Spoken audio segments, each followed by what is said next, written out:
Have you ever stopped to wonder how we actually do calculus in curved space? You know, how we describe the path of a satellite or the way light bends around a star? Well, the answer lies in this incredibly powerful mathematical tool that, yeah, can seem a little intimidating at first. But as you're about to see, it's actually beautiful and surprisingly elegant. Today, we are demystifying Christoffel symbols. So before we dive into the math, let's put a face to the name. This is Elwin Bruno Christoffel, a 19th century German mathematician. And these symbols, they're his legacy, a totally fundamental tool in the field we now call tensor calculus. So what are they, really? I mean, they pop up all over the place in the equations for general relativity, but what they're actually doing isn't always obvious at first glance. So let's break it down. Here's our game plan. We'll start with a basic introduction, get to know what these things are, then we're going to break down the two different kinds of symbols. After that, we'll see them in action with a really neat derivation, and finally, and this is the big one, we'll explore why they are so profoundly important. All right, first up, let's get acquainted with the core concept, the big idea behind these famous symbols. At their heart, Christoffel symbols are all about describing change in a curved world. Here's an analogy. Imagine you're a tiny ant walking on a basketball. If you try to walk in what you think is a straight line, your path is naturally going to curve, right? Christoffel symbols are the mathematical language that describes exactly how your direction vectors change as you move around. Oh, and a quick but really important note. Even though they kind of look like tensors, they are not. That's a key detail we'll come back to. And just to keep us on our toes, these symbols come in two flavors. We call them the first kind and the second kind. They are very closely related, but we're going to tackle them one at a time to keep things clear. Okay, let's start with the first kind. Now, the formula might look like an absolute beast, but I'm going to show you a surprisingly simple trick to remember it and even build it from scratch. All right, here it is in all its glory. This is the Christoffel symbol of the first kind. Now, don't panic. It might look like just a random jumble of letters and derivatives, but I promise you, there is a simple, beautiful logic to it. Let's unpack it. Now, take a look at this little diagram. This circle with the letters I, J, and K, this is the secret weapon. This simple clockwise shuffle is the mnemonic trick I was talking about. If you can get this down, you'll never have to memorize that big formula ever again. Let's actually build this formula together right now using our clockwise shuffle. We start with the order I, J, K. The first term is positive, and we take the derivative with respect to the first index, which is I. So that's the derivative of our metric g with the other two indices, j and k. Simple enough. Now we shuffle clockwise. Our new order is j, k, I. So the second term is also positive, and it's the derivative with respect to j of g with indices k and I. See the pattern? Okay, one last shuffle gives us k, I, j.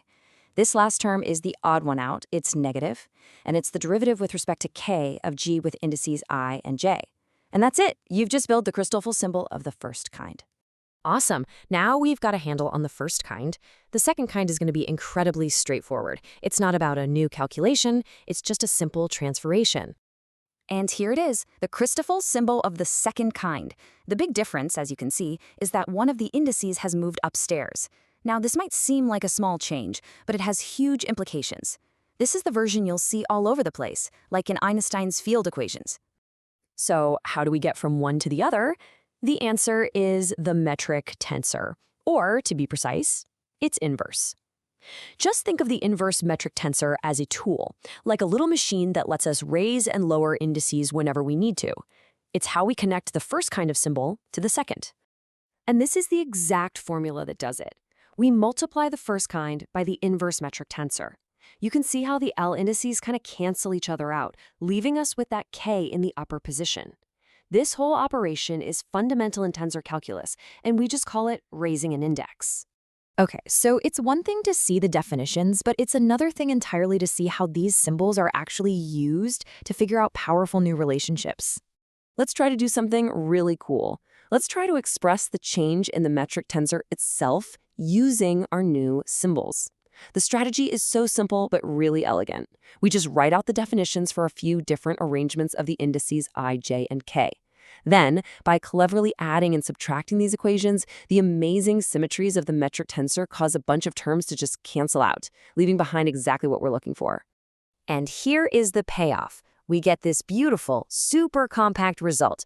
the derivative of the metric tensor, which remember tells us how our ruler for measuring distances in spacetime is changing, can be written entirely in terms of Christoffel symbols. This is a huge deal, and it's one of the key reasons these symbols are so incredibly important. So we've seen the what and the how, but now it's time for the most important part, the why. Why did we build this entire mathematical machine in the first place? Okay, here's the big idea. When you take a derivative in a curved space, you can't just look at how the components of your vector change.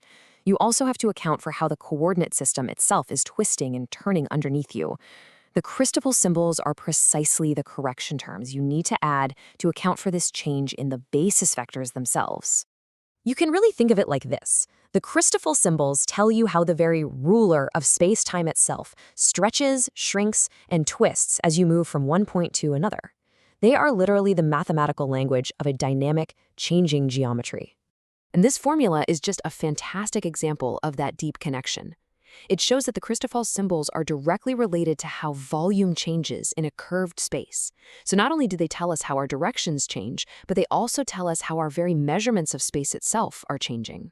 So let's end with this thought. In Einstein's theory, gravity isn't a force, it's the manifestation of curved spacetime. So if Christoffel symbols are the language of that curvature, describing how our very reference frames must warp and change within it, what does that tell us about the fundamental nature of the universe we live in?